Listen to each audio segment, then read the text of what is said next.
Okay, update tayo sa BTC. Baka mag-lag yung recording na to kasi nakabukas yung mga projects ko, no? Pero try natin. Ang tagal kasi natin din nag-update. Wala rin kasi masyadong mapag-uusapan. Ang tagal natin dito sa area to, no? Since ano pa to, no? February ba? Before matapos yung February, no? Dito sa mga area to, meron tayong some sort of parang range, pwedeng descending channel. So, parang channel, sabi natin, para tayong descending channel na ganyan. Usually kapag may descending channel tayo, nagbe-break to the upside to, no? So may possibility makakita pa tayo ng ng higher targets. Pero kailangan natin tignan yung galaw ni BTC, yung mga indicator natin. Actually, pwede ring to, no? Pwedeng horizontal channel lang rin naman to, no? Na ganun din, since pataas ang natin, ang galaw natin, most likely higher probability dapat sa basic na probability ng gantong klaseng mga consolidation patterns. Ito mga consolidation patterns, yan na ganyan, dapat nagbe-break to the upside kapag ang start niya pa-pump, no? Tapos kapag kapag ang start niya pa-dump, for example ito, no, pa-start na ito pa-dump, kaso to, no, ascending channel nga lang to. Ano bang pwedeng example? Ito siguro, no, ang start niya pa-dump, magbe-breakdown most likely, no, hanggang sa makabalik ulit. So eto, kailangan natin makita yung potential. Baka pwede pang mag higher high. Ang problema lang, medyo nagpapakita ng medyo weakness BTC kahit meron na tayong BTC halving, no. So nakalimutan ko na kung kailan banda nag-start yung BTC, nung April 20 ata. Ito ata, no, April 20. Itong dalawang candle ata na to, no. Itong medyo nagdadalawang isip ang market dyan. So bakit hanggang ngayon sideways pa rin, no, kung may BTC halving na tayo? At para masabi natin na bullish, kapag may BTC halving, lumiliit yung pwedeng supply na ma-mine, no, kalabasan. So dapat tataas ang demand, which means dapat tataas ang price. Pero bakit kaya sideways pa rin? So kung iisipin natin, para maging profitable ulit ang mga miners sa pagmamine sa BTC halving, kailangan actually ang price ng BTC umabot almost around times 2, no? Around times 2 ng current price niya. Kasi nangalahati yung pwede mong ma-mine sa BTC. Para maging same as dati, kailangan dumoble naman ang price ni BTC, maging around 120k, no? 120k. So kaya generally kapag may BTC halving, ang pinaka-idea doon dapat bullish para maengganyo ulit ang mga miners mag-mine, no? Ang problema doon, kapag hindi makapag-pump si BTC, mas padugo yun ang kalabasan, kasi may possibility mag-quit ang mga mga miners na mukhang hindi na talaga profitable mag-mine kasi sobrang dami ng beses nag-BTC halving, no, nakalabasan. Potentially baka pag nag-quit ng mga miners, or at least mga ibang miners na hindi na mag-i-invest sa mga rig nila, most likely doon tayo makakita ng sideways, no, or pwedeng mag-dump, no, like do sa napag-usapan natin dati. Kaso wala na dito yung picture, pero madalas yung mga halving either sideways or may slight dump, no. Saan ba yun? Ito ata yun. Ito to. May ABC correction dito. May halving ata banda dito. Basta 2016, tapos meron ata sa 2020 ba? Tama ba? Nakalimutan ko na kung kailan. Basta ang alam natin, wala kasi yung chart na kung saan ko nahanap dati yung yung halving, yung mga dates ng halving. Pero generally kapag nagkaroon tayo ng BTC halving, nagkaroon tayo ng sideways muna bago tayo magkaroon ng decision point, no. So ang worry ko lang dito sa part na to, sa mga dating natin, sa dating mga BTC halving sa history, wala tayong actually problema sa economy, no. ng mga bandang 2016 hanggang sa mga bandang bago mag-COVID ito, bago dito sa mga area to, wala tayong actually yung problema sa economy or sa inflation masyado, no? Kasi ang last na big problem ng economy sa mundo yung 2008 ata yun, which is ang BTC natin hindi naman ganun katanda si BTC, no? 2010 pa to, no? To mga dito pa hindi pa lang umabot ng 2008 to, no? So lahat ng pump na to actually, sa lahat ng galaw nito sa BTC halving, sa mga bull cycle, bear cycle nito, actually walang walang mga economic problems. Ngayon ang problema natin sa ngayon, kaya medyo doubtful ako dito sa part na to, baka na magpa-pump. Medyo lang pero makikita natin bullish trend pa rin to, bullish trend. So hindi natin mapagkakailan ng bullish trend pa rin to. Okay, ibig sabihin kapag bullish trend, mas mataas ang probability dapat or may expect dapat natin na magpa-pump pa siya. Okay? Pero nga maraming first time si BTC, no? First time na double top. Ito, first time magkakaroon tayo ng pump sa medyo negative na economy. Okay? Na mataas ang inflation, mataas ang interest rates natin. Hindi pa tayo nag-i-interest rate cut, no? Wala pang rate cuts. At sa history ng rate cut natin, nagkakaroon ng mga dump ng bear market actually, no? Interest rate, ito ba yun? Tignan natin mabilis, So wala tayong data sa BTC para i-compare. Gagamitin natin sa SPX, S&P 500. So mabilis lang, paulit-ulit ko lang to pinapakita. Burin lang natin lahat to. Yan. So mataas ang interest rates natin dito, magka-cut. Yan, magka-cut, babagsak din ang market, no? Karon ng bear market. Then ganoon din dito, mas malaking rate cuts, mas malaking bear market din, no? Na lower low dito sa previous bear market nato. Basically no, ABC correction ng 2000s hanggang 2008. Kasi dalawa yung recession dito, may mini recession dito, tapos ito yung Great Recession nata, nakalimutan ko na, pero dalawa ang recession dito, ito at ito. Okay? So meron tayong ABC correction dyan.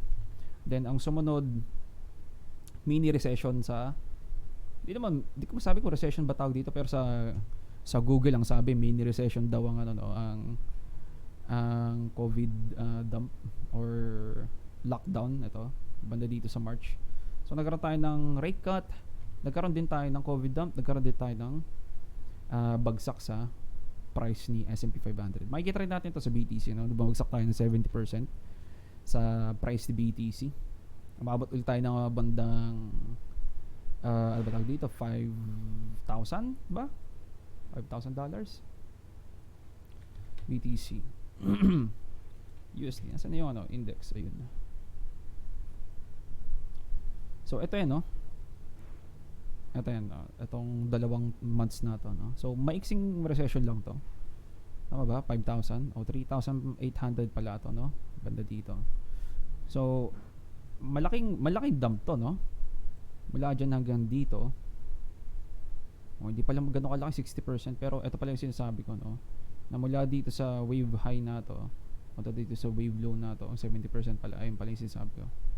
So 60% or mga bandang 55% yung drop nito, malaki yun. Okay? So anong possible na gagawin ni BTC? So hindi actually natin masasabi, no?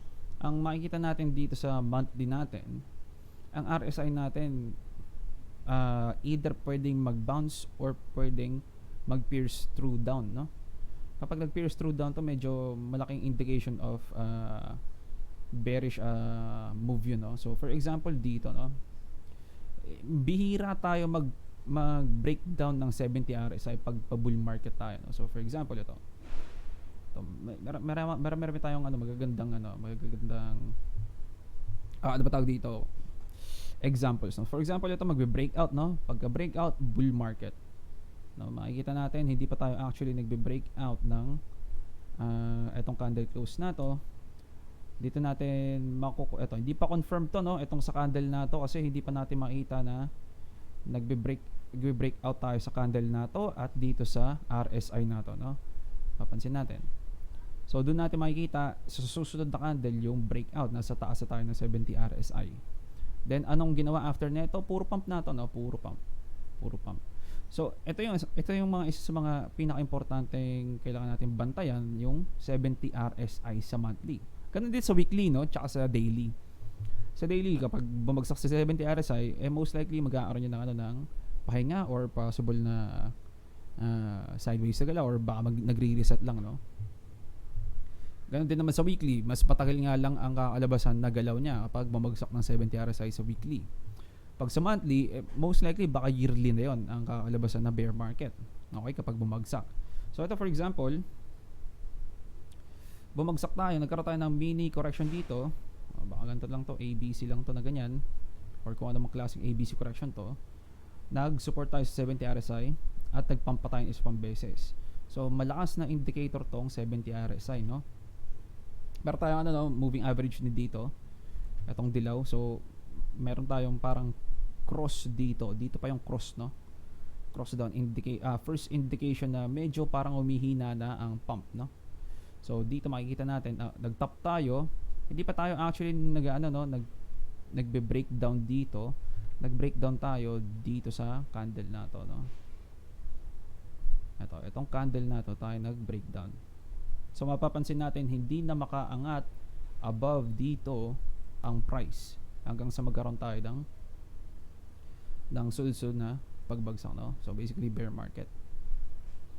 Tapos extend natin, try natin kung pasok pa rin ba to. So natatandaan nyo, dito tayo nag-breakdown, no? Kasi dito sa open na to sa 70 RSI siya, no? So basically dito dapat ang start niya, no? Yung parang ganyan. Ayun ang start, open. Close pala to, close. Ito yung open, no? Ito, yung susunod na candle. So dito mapapansin din natin kung nasaan ang 70 RSI break. Ito, no, makikita natin lagpas ulit tayo ng 70 RSI sa breakout. Lagpas 70 RSI breakout. Ano ginawa? Sunod-sunod ulit ang pump, no? So makikita natin bear market sa breakdown ng 70 RSI. Bull market sa breakout ng 70 RSI, no? So doon din natin makikita yung pag-break nito, no? Then titignan ulit natin dito saan ang di pa tayo dito nag-aaroon ng bear market dito sa part na to. Dito tayo nagkaroon ng breakdown, no? So etong red candle na to, breakdown. So ganun din ulit, tignan natin candle close, ganyan. Makikita natin hindi tayo nag-breakout ng 70 RSI. Anong ginawa ni BTC? Bumagsak. Saan tayo nagkaroon ng break? Actually, no, dito pa siya nag-break, no, sa sumunod na candle na to. So baka ganito to, no? Baka sa candle week, no? Baka candle week to, no?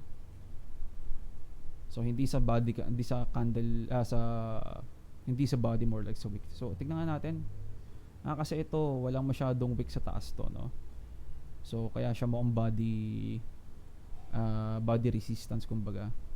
So dito kung gagamitin natin yung wick, nasaan ang breakout? Ito pa yung breakout, no? Meron tayong early signs ng breakout dito. Ito early signs, kaso meron pa tayong mini resistance dito. Mini resistance. So medyo patong-patong yung resistance dito. So zone of resistance to, zone of resistance kumbaga. So dito tayo na confirm sa breakout nito, no? Breakout ng 70 RSI, breakout ng ito, tsaka ito. Yan. Dito natin na confirm. Okay? So try natin extend. Wala masyado mapag-uusapan si BTC, kaya pinapakita ko yung susunod na pwedeng mangyari sa BTC kasi ito nasa no? Danger zone si RSI, ang RSI ni BTC, no? Pwede ko bang magamit to? Kasi di pala tayo nag-lower targets dito, no? Hindi na pala natin kailangan gawin to. Yan. So ganun ulit, breakout, babalik ulit tayo sa 70 RSI. Saan tayo nag ano, ito, no? Unang unang breakdown ng 70 RSI dito. So mapapansin din natin, ilalaki natin ng RSI natin ha. Etong moving average na to, na dilaw na to, nagse-serve as resistance din, no, para sa RSI. So makikita natin, lag-break tayo sa RSI dito, pero na-trap siya dito sa moving average na to. So doon din natin mapapansin na nag-retest lang to imbis na nag-breakout, no. Hindi siya actually breakout kasi meron pa siyang sumunod na moving average dito na kailangan i-break pa, no. So ito first sign, no, first sign nag-cross down yung ano, no. Actually di pala natin makikita, no.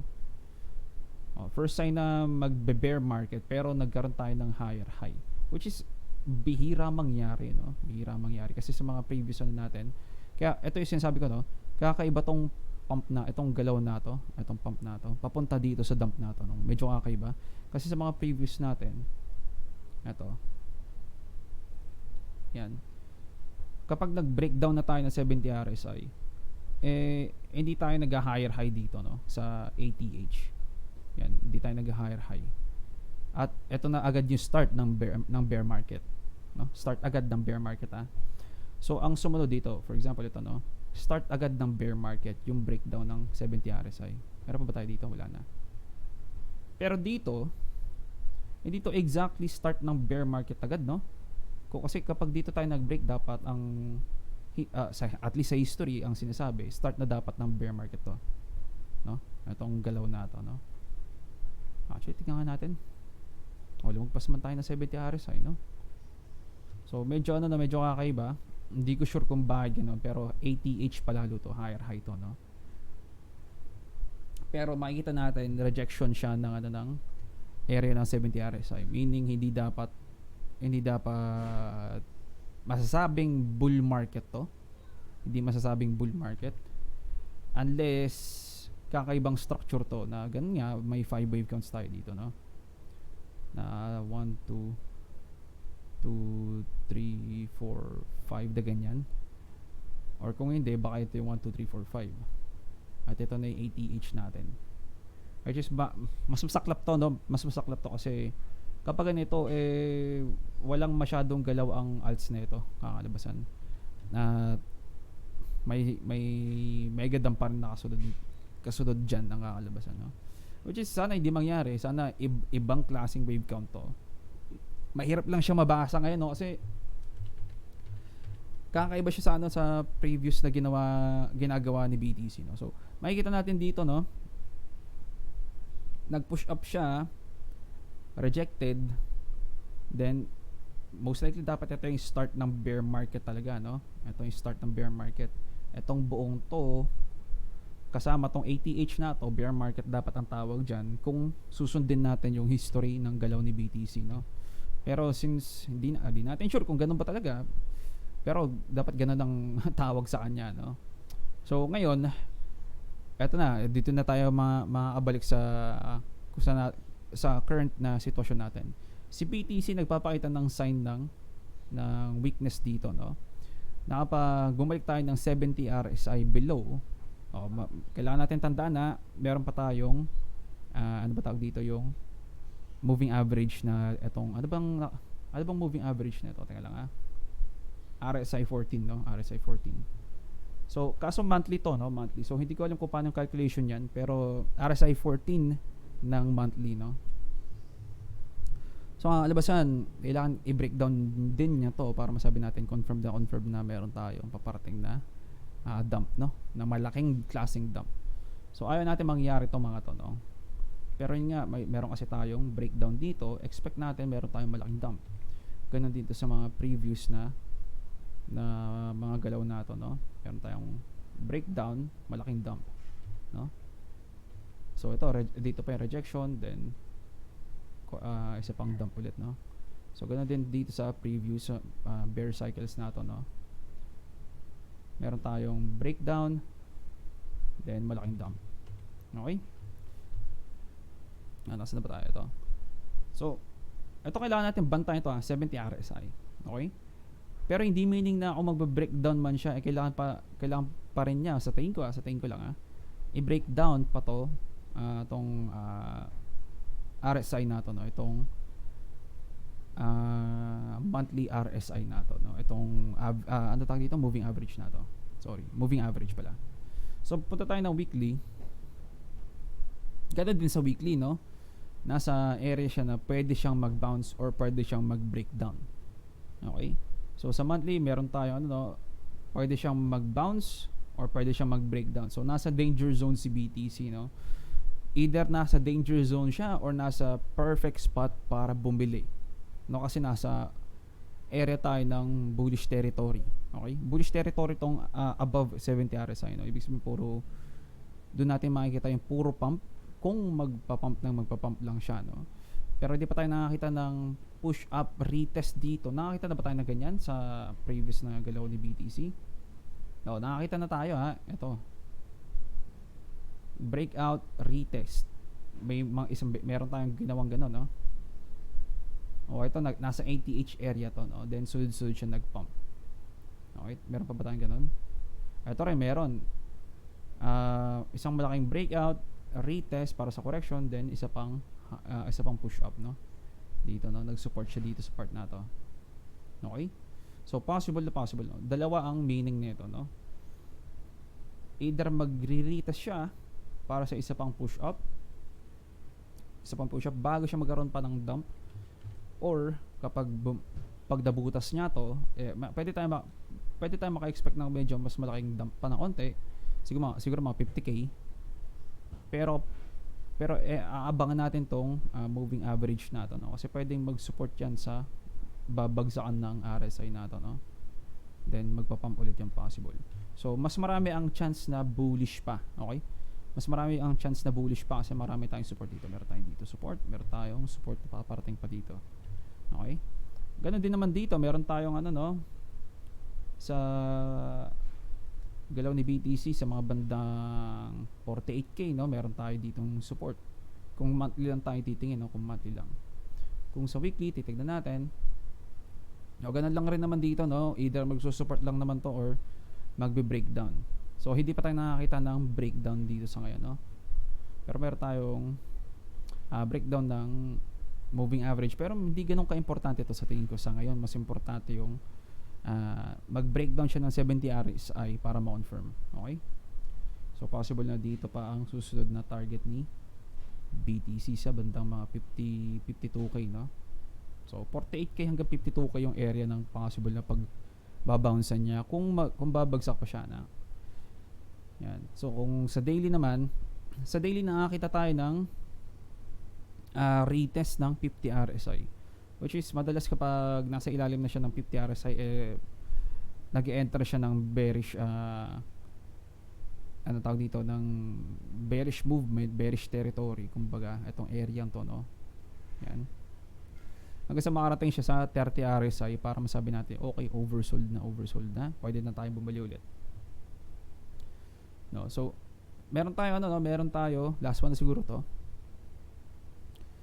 some sort of bearish market structure. Meron tayong high, low, lower high, lower low. Tapos ngayon meron tayo, di natin sure kung ito na ba yung lower high na kasunod, pero possible na maging lower high na to ng sequence nato, na high, lower high, lower high. At baka anong may expect natin dito? Syempre baka mag lower low na naman to, no. Then doon natin makikita yung mga 55k and below, no, baka umabot tayo ng mga 48k or 52k or something like that. Okay, ano pa ba? Ayun siguro, no. Tingnan natin yung news saglit. Ano bang bago? Hindi ko alam yan. GDP growth rate, bumababa yung GDP growth rate, no. So nagpapakita ng weakness yung economy. Ibig sabihin humihina na yung economic growth ng US most likely, pero quarter over quarter ata to, QOQ. So imbis na year over year, quarter over quarter ata to. So in 3 months kumbaga, pwede natin ma-expect na okay, medyo humihina na yung economy ng US most likely. At some point baka dun makaramdam ng mas mahirap na pag-survive ang mga tao sa medyo mahinang economy with high interest rate, no? At mataas pa rin ang inflation. So, ano yun, medyo delikado yun, ha? Nasa ano siya, nasa danger zone ng paghihirap ng mga tao financially, kumbaga. So, kapag naghihirap ang mga tao financially, syempre kukuha sila ng pera. Saan kaya pwede makakuha? Sa bangko pwede, pero interest rate masyado mataas. So, mas magastos humiram actually kaysa sa tanggalin mo ang hawak mong investment sa BTC, no? So most likely mga investment nila sa pwede magbenta ng bahay, pwede magbenta ng kotse, sasakyan, kung ano-ano bang pwede nilang ibenta, or pwede lang ibenta yung mga investment nila sa stocks or pati sa BTC rin, no? Possible. So, ay lang, pang pa-aware lang na pwede tayong magkaroon ng some sort of paghihirap in the future. Sa at least na nakikita natin sa data, no, na mahina ang GDP growth sa first 3 months, January hanggang March, humina yung GDP growth, no, kumbaga. Mabilis lang bago natin i-end ang video. Total trade, lahat ng alts, ang alts natin lower high. Nagkaroon tayo ng some sort of bearish market structure. Ba't ganito yung itsura? Kasi naka daily ako. Weekly, meron tayong some sort of bearish market structure dito. Maliit lang, itong part na to. Nasa ilalim tayo ng 618, which is nag-act as resistance sa ngayon, no? So hindi natin sure kung makakabalik pa ba siya ulit sa taas. Tingnan natin ang BTC dominance.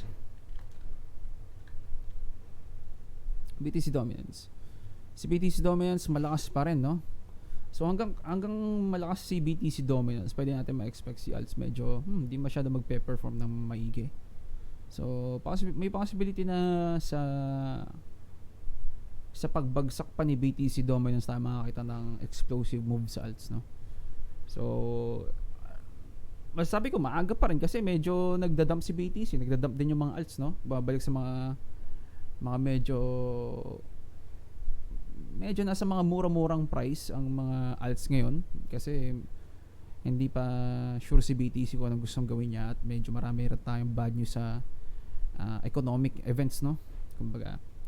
So S&P 500, most likely lahat naman ng ng risk on assets, no, like ito S&P 500 mga bagsak. Si BTC medyo sideways na medyo pababa ang galaw.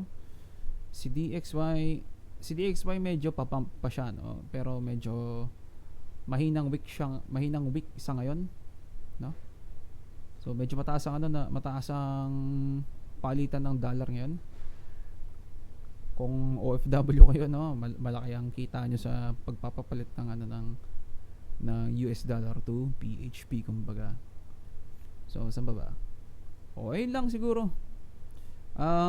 Ang masasabi ko, ang expected ko dito, hindi agad-agad matatapos tong correction na to. Kaya matagal tayo mag-update kasi pwede tayo maka-expect ng ganyang kahaba. Pero most likely baka pababa to. Ganyang kahabang dump.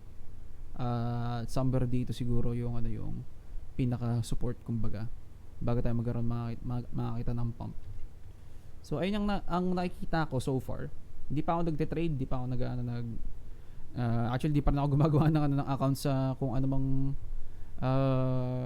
bang exchange yung maganda. Nakalimutan ko na agad. OKX tsaka yung isa pa, meron pa isa nakalimutan ko na yung isa. Titignan ko na lang, pero mas gusto ko yung isa kahit nakalimutan ko yung pangalan niya. Okay, so ayun siguro update natin. Pwede tayo maka-expect na ganito, actually pabagsak na dump na ganito.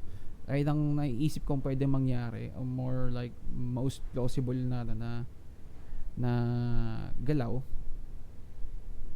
napaganyan ng dump muna bago mag-pump down. So pwede tayo maka-expect ng matagal-tagal pang updates sa BTC dito sa channel na to, no? Kasi matagal yung consolidation doon.